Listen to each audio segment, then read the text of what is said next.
الرحمن الرحيم الحمد لله رب العالمين والصلاة والسلام على أشرف المرسلين سيدنا ونبينا محمد وعلى آله وصحبه أجمعين. بنراني بريز خوشوي سرتا داوكارم لخواي پروردگار نوێژ و ڕۆژ و تاعەت و عیبادەتی مانگی ڕەمەزانی لێ قبوڵ کردبین و هیدایەتمان با و تەوفیقمان بدا کە زیاتر و زۆرتر بتوانین لەم مانگی ڕەمەزانەدا پابەند بین بە فەرمانەکانی خواوە هەتاوەکو خوای پەروەردگار زیاتر لێمان ڕازی بێ. دیارە حکمت و فەلسەفەی ڕۆژوو فرەلایەن و فرە چەشنە، بۆیە ناکرێت چەند دقیقەیەکە بتوانین ئاماژە بە هەموو حکمت و فەلسەفەکانی ڕۆژوو بکەین. بۆیە من لەم چەند دقیقەیەدا لایەنێک لە لایەنەکانی حکمت و فەلسەفەی ڕۆژوو ئیشارەت پێ ئەەکەم و ئاماژەی پێ ئەەکەم، ئەویش ئەوەیە کەوا نەفسی ئینسان بەڕێزەکانم حەقی لەسەر ئەم ئینسانە هەیە وئین لنفسك عليك حقا. پێغەمبەری خوا صلی الله عليه وسلم بە یەکێک لە یارانی فەرموون نەفسی خۆت حەقی هەیە لەسەرت. گەورەترین حەقی نەفس لەسەر ئینسان لەسەر هەر مرۆڤێک ئەمەیە کەوا ئەم نەفسە بە پاکی و بە پوختی و بە پاڵفتەی ڕابگرێ، تەزکیەی نەفسی خۆی بکات، تەربیەی نەفسی خۆی بکات. بەشێک لەم تەزکیە و تەربیەش یان ئەتوانم بڵێم ئەساسی ئەم تەزکیە و تەربیەش بریتیە لە گوێڕایاڵی فەرمانەکانی خوای پەروەردگار، ئیستیجابە وەڵامگۆی فەرمانەکانی خوا و پێغەمبەری خوا بین. ئەگەر وەڵامگۆ نەبین، ئەگەر وەڵامی فەرمانەکانی خوا و پێغەمبەری خوا نەدەینەوە، دیارە تەزکیە و تەربیەتەکە زۆر زەحمەتە و ئەتوانم بڵێم نایەتە ئاراوە. بۆ ئەمەش کەوا بتوانین نەفسی خۆمان ڕابێنین لەسەر ئەوەی وەڵامگۆی فەرمانەکانی خوای پەروەردگار بێ، ئیستیجابەی هەبێ بۆ ئەمری خوای پەروەردگار و پێغەمبەری خوا صلی الله عليه وسلم. ئەوەیە کەوا مەوسیمی تاعات، ئەو کاتانی کە مەوسیمی تاعات و عیبادەت و پەرستشن، ئینسان بتوانێت ئیستیسماریان بکات، چۆن وەبەرهێنەرێک، چۆن دەوڵەمەندێک، چۆن دەستدارێک داوا ئەکا لە دەوڵەت پارچەیە زەوی وەرئەگرێ، پرۆژەیەکی لەسەر دروست ئەکا، پرۆژەیەکی خزمەتگوزاری پێی ئەڵێن وەبەرهێنەر، وەبەرهێن عرزەیەکی وەرگرتووە و پرۆژەیەکی لەسەر دروست ئەکا. ئینسانی ئیمانداریش ئەم مەوسیمی تاعاتانە، ئەم کاتانەی کەوا مەوسیمی تاعەت و عیبادەتن، بتوانێت ئیستیسماری بکات بۆ ئەوەی کەوا نەفسی خۆی ڕابێنێ، مەشق بە نەفسی خۆی بکە کە وەڵامگۆی فەرمانەکانی خوای پەروەردگار بێ. خۆ دیارە مانگی ڕەمەزانیش ئەو مەوسیمەیە کە زیاد لە هەموو مەوسیمەکانی تر، لە هەموو کاتەکانی تر، نوێژ و ڕۆژ و تاعەت و عیبادەت و تەراویح و چاکە و ئیحسان و سیلەی ڕەحم و هەموو خوێندنی قورئان و هەموو ئەمانەی تێدایە کە ڕەنگە لە مەوسیمەکانی تردا نەبێ. بۆیە یەکێک لە حیکمەتەکانی لە فەلسەفەکانی ڕۆژوو ئەوەیە کە لەم مانگەدا ئینسان بتوانێت تەمرین و مەشق بە نەفسی خۆی بکە لەسەر جوابدانەوەی فەرمانەکانی خوای پەروەردگار. پێی بزانین یا پێی نەزانین، کۆمەڵێک جوابدانەوەمان بۆ فەرمانەکانی خوای پەروەردگار هەیە لە مانگی ڕەمەزانی پیرۆزدا. با هەرێکێک لە ئێمە لە خۆی بپرسێ بۆچی بە ڕۆژوویت؟ یەکەم شت. پاشان لەکەیەوە بۆ کەی بە ڕۆژوویت؟ مدە زەمانیەکەی چەندێکە؟ پاشان کەی ڕۆژوەکەت ئەشکێنی؟ پاشان ئایا کە بانگی بەیانیە ئەتوانی دوای بانگی بەیانی و نوێژکردن قومێ ئاو بخۆیتەوە؟ ناتوانی. ئێمە هەمووی وەڵامدانەوەی فەرمانی خوانیە. پاشان ئەتوانی دقەیەک دوو دقە بانگی مەغریب نەبوو بێ و کاتی مەغریب داخڵ نەبوو بێ تۆ ڕۆژەکەت بشکێنی؟ ناتوانی. ئەی بە درێژایی ڕۆژ هەرچی مەلەزات و هەرچی شەهەوات و هەرچی خۆش و عیش و نۆش و خواردن و خواردنەوە و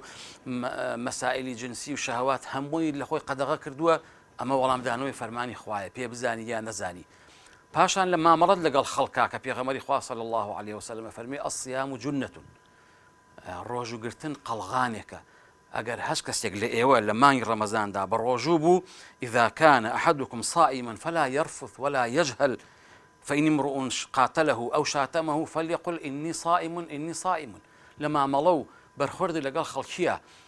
پێغەمبەری خوا فەرمێ ڕۆژوو قەڵغانێکات. چۆن قەڵغان ئینسان ئەپارێزێ لە شیر و تیری ناحەز و دژمنەکانیشی، ڕۆژوو ئینسان ئاوا ئەپارێزێ لە هەوا و هۆس و شەیتان و ئارەزووەکان، پاشان فێری ئەوەیەکە گوێڕایاڵی خوا و پێغەمبەری خوا بکە. ئەفەرمێ ئەگەر یەکێکتان بە ڕۆژوو بوون، با قسەی بەرز و نزم نەکا، با خۆی نەیە لە جەهالەت و نەزانین، با کاری ناشایستە و ناشایەت و نابایەت نەکا. پاشان ئەگەر کەسێکی شەڕی پێفرۆش، ئەگەر کەسێکی جنێوی پێ، ئەگەر کەسێکیش بە شێوەیەک لە شێوەکان هاتە سەر ئەوەی کەوا ئیستفزازی بکە و ئیهانەی بکە و تەوهینی پێ بکە و قسەی پێ بڵێ، با ئەم بڵێ ئینی صائمون ئینی صائمون، من جواب نادەمەوە. دەی ئەم جواب نەدانەوەیە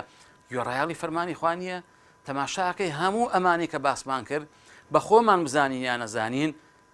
نەفسەکانمان گوێڕایاڵی فەرمانەکانی خوای کردووە، بجێبەجێکردنی فەرمانەکانی خوا بەشێک بووە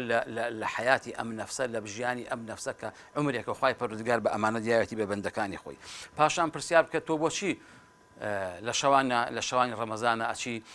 بە جەماعەت تەراویح ئەەکەی، بۆچی قورئان خوێنیتەوە، بۆچی ئیحسانەکەی، بۆچی چاکە ئەەکەی، بۆچی سیلەی ڕەحم بەجێ ئێنی لە کۆتایی ڕەمەزاندا، بۆچی یەکسەر 2 ڕۆژ 3 ڕۆژ پێش ئەوە پەلەتە سەرفترەکەت بی زەکاتی فترەکەت بی. ئەمانە هەمووی وەڵامدانەوەی فەرمانەکانی خوای پەروەردگارە بە خۆمان بزانین یان نەزانین. بۆیە خوای پەروەردگار کە کاتێ باسی ژیانەوەمان بۆ ئەکا، هۆکاری ژیانەوەمان بۆ ئەکا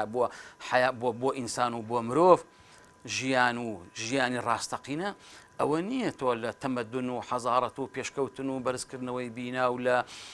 پێشڕەفتەی زانست و لە ئەدەب و لە کولتور و لە هەموو شتێکان نا ژیانەوەی ئینسان هەر ئەمە نیە، بەڵکو خوای پەروەردگار ئەفەرمێ یا أيها الذين آمنوا استجيبوا لله وللرسول إذا دعاكم لما يحييكم.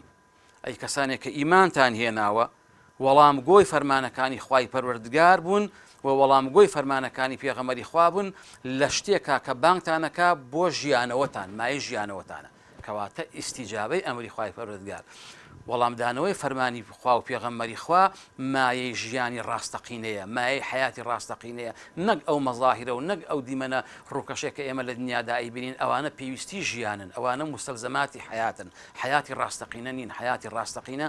ژیانی ڕاستەقینە ئەمەیە کە خوای پەروەردگار فەرموویە ئەی کەسانێک کە ئیمانتان هێناوە کاتێ خوای پەروەردگار بانگتانەکا بۆ وەڵامدانەوەی خوا و پێغەمبەری خواواتە بۆ وەڵامدانەوەی فەرمانەکانی خوا و پێغەمبەری خوا لە شتێکا کە مایەی ژیانەوەی ئێوەیە، مایەی حیاتی ئێوەیە، ئێوە جواب بدەنەوە. تەماشاکەی جوابدانەوەی فەرمانەکانی خوا و پێغەمبەری خوا مایەی ژیان و مایەی ژیانەوەی بەندەکانە. خوای پەروەردگار ئێوە بەم خیتابە لەم ئاەتەدا ئەوەمان تێبگەێنێ کە بانگمانەکە بۆ فەرمانێکی زۆر گەورە، فەرمانێکی زۆر بەرەکەتدار کە مایەی سەربەرزی و مایەی ڕووسوری دنیا و قیامەتمانە، ئەویش وەڵامدانەوەی فەرمانەکانی خوا و پێغەمبەری خوایە صلی الله عليه وسلم. أو من كان ميتا فأحييناه وجعلنا له نورا يمشي به في الناس كمن مثله في الظلمات ليس بخارج منها. خوای پەروەردگار فەرمی ئایا کەسێکە لەوە پێش مردوو بووە، خوای گەورە بە مردوو ناوی ئەبا ئەگەر ئیمانی نەبێ، ئەگەر وەڵامگۆی فەرمانەکانی خوا و پێغەمبەری خوا نەبێ کە ئەنەما مردووە. ئایا کەسێکی مردوو کە ئێمە زینومان کردووەتەوە ڕۆشناییەک و چرایەکمان بۆ ناردووە کە ئەم قورئانەیە و ئەم دینەیە و ئەم ئاینە پاکەیە وە گوێڕایەڵی خوا و پێغەمبەری خواکە، وەکو کەسێک وایە کە لە تاریکاییەکانە بە جەمع لە ظلومات لە گومڕاییەکان و تاریکایەکانی کوفر و شرک و بێبەندی و باوی و بێڕەوشتی و بێعەقیدەی و چی وەکو ئەمە ئەم دوانەوەکو یەکوان نا. خوای پەروەردگار ژیانی بەم مردووەیاوە بەم دینە بە وەڵامدانەوەی خوا و پێغەمبەری خوا هەر کاتێ مرۆڤەکان وەڵامگۆی فەرمانی خوا و پێغەمبەری خوا بوون صلی الله عليه وسلم، ئەو کاتە لە ئینسانێکی مردووەوە گۆڕاون بۆ ئینسانێکی زینوو. شێخی ئیبن قەیم ڕەزا و ڕەحمەتی خوای لێبێ ئەفەرمێت خبر أمية أن ترك الاستجابة لله ولرسوله حال بينه وبين قلبه عقوبة. من ترك الاستجابة له ولرسوله حال بينه وبين قلبه عقوبة له على ترك الاستجابة، فإنه سبحانه وتعالى يعاقب القلوب بإزاغتها عن هداها. شيخ ابن قيم رضا رحمة خوالي بأفرميت جواب ندانوي فەرمانەکانی خوا و پێغەمبەری خوا، تەرککردنی وەڵامدانەوەی فەرمانەکانی خوا و پێغەمبەری خوا ئەبێتە مایە ئەوەی خوای پەروەردگار پەردەیەک لە بەینی ئەم بەندە و لە بەینی دڵەکەیە دائەنێ بەمەی کە عقوبەی ئەم دڵە ئەیە، عقوبەی ئەم دڵە ئەیات کەوا ئیستیجابەی بە خوا و پێغەمبەری خوا نەبووە و لە هیدایە دووری خاتەوە. ئەم سەیر و سلوکەی ئەم کەسە هەیەی، ئەم ڕەوشتەی کە ئەم کەسە هەیەی، ئەم عەقیدەی ئەم کەسە هەیەی ئەگەر بە لاری و لەوێری و بە خراپی و بە چەوت و چەوێڵی بیهێنێ دەست باتە سنوور شکاندن، سنوورێک سنوورەکانی خوای پەروەردگار بشکێنێ، سنووری حەڵاڵ و حەرامی خوای پەروەردگار بشکێنێ، ئەو کاتە ئەفەرمێ خوای پەروەردگار عقوبەی دڵەکەی ئەیە بەچی بەلادانی دڵەکەی. فلما زاغوا أزاغ الله قلوبهم. کاتێک کە ئەمانە لە سیر و سلوک و ڕەوشت و هەڵس و کەوت و دین و دینداریە لایەندا خوای پەروەردگار دڵەکانیشی لایەن بە یەکجاری ئیتر نوری ئیمانی تیانەما، بۆ چونکە لایەندا وەڵامگۆی فەرمانەکانی خوا و پێغەمبەری خوا نەبوون صلی الله عليه وسلم، بەڵکو ئینسانی ئیماندار و باوەڕدار ئەمەیە إنما كان قول المؤمنين إذا دعوا إلى الله ورسوله ليحكم بينهم أن يقولوا سمعنا وأطعنا وأولئك هم المفلحون. قولي إيمان دار هەڵوێستی ئیماندار و باوەڕدار ئەوەیە کاتێک کە بانگ بکرێن بۆ لای خوا و پێغەمبەری خوا بۆ لای فەرمانی خوا و پێغەمبەری خوا بڵێن گوێمان لێی بوو فەرمانبەرداریمان کرد سەمیعنا و ئەطعنا بیستمان گوێڕایەڵی بووین فەرمانبەرداری پشمان کرد و فەرمانەکانی خوا و پێغەمبەری خوامان جێبەجێ کرد و وەڵامی فەرمانی خوا و پێغەمبەری خواماندایەوە نمونەیەکی بەرز و زیندوو لە ژیانی یارانی پێغەمبەردا صلی الله عليه وسلم لەسەر وەڵامدانەوەی فەرمانەکانی خوا و پێغەمبەری خوا صلی الله عليه وسلم ڕۆژێک پێغەمبەری خوا صلی الله عليه وسلم لەناو کۆمەڵێک لە یارانیە یەکێکیانی بینی مستیلەیەکی ئاڵتونی کردووە پەنجەی کە دیارە ئاڵتون بۆ پیا و حرامە صحیح حەدیثەکە مسلم ئەیگەڕێتەوە صحیح فەرمیێ پێغەمبەری خوا فەرمووی هەتانە ئێوە بە دەستی خۆی پشکۆ ئەخاتە ناو دەستی خۆیەوە پەنجەی سەحابەکەی گرت و مسیلەکەی دەرێ ناو فڕێیای عەرزەکە وەکو ئەوەی کەوا ئەوانی تریش فێر بکە کە ئەمە حرامە دوایی کە پێغەمبەری خوا تەشریفی هەڵساوڕۆی ئەوانی کە لەوێ بوون زۆر تکاوڕجیان لەو یاری پێغەمبەری خوا کرد لەو سەحابەیە کرد کەوا مسیلەکەت هەڵگرێرەوە بیبە لە بازار بیفرۆشە بیە بە پێویستی ماڵ و مناڵت خۆ لە پەنجە تا حرامە خۆ حرام نێ بچی بیفرۆشتەوە بەڵام ئەم یارە بە ڕێزەی پێغەمبەری خوا صلی الله عليه وسلم ئەمە هەڵوێستی بوو فەرمووی والله لا آخذه أبدا قد طرحه رسول الله صلى الله عليه وسلم والله شتێک پێغەمبەری خوا فڕێیا بێ هەرگیزا و هەرگیز هەڵی ناگرمەوە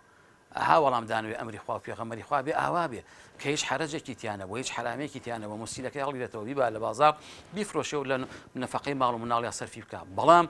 نا جوابدانەوەی پێغەمبەری خوا جوابدانەوەی فەرمانی پێغەمبەر صلی الله عليه وسلم و خوای پەروەردگار بێ ئاوا بێ فەرمووی والله شتێک کە خوای پەروەردگار فڕێیاوە من هەرگیزا و هەرگیز و پێغەمبەری خوا فڕێیاوە هەرگیزا و هەرگیز هەڵی ناگرمەوە لەبەرەوە بەڕێزەکان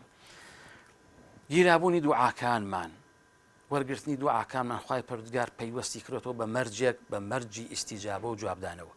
وإذا سألك عبادي عني فإني قريب أجيب دعوة الداعي إذا دعاني فليستجيبوا لي وليؤمنوا بي لعلهم يرشدون خوای پەروەردگارە فەرمی ئەی محەممەد صلی الله عليه وسلم ئەو بەندانەی من ئەگەر لێت ئەپرسن لە من لێت ئەپرسن پێیان بڵێ خوای پەروەردگار زۆر نزیکە لێتانەوە وەڵامی پرسیارەکاندان ئەداتەوە وەڵامی داواکاریەکانتان ئەداتەوە بەڵام فەلیەستەجیبوا لی وەلیؤمنوا بی با ئەوانیش وەڵام بۆی فەرمانەکانی من بن کەواتە یەکێک خوای پەروەردگار دوعای لێگیرە ئەکا و لێ قبوڵ ئەکا وەری ئەگرێ کە وەڵام بۆی فەرمانەکانی خوای پەروەردگار بێ مەشهەد و دیمەنی کەسێک کە وەڵامی خوای پەروەردگار ئەداتەوە کەسێک وەڵامی ناداتەوە لە قورئانی پیرۆزدا خوای پەروەردگار ئاماژەی پێکە الذين استجابوا لربهم الحسنى والذين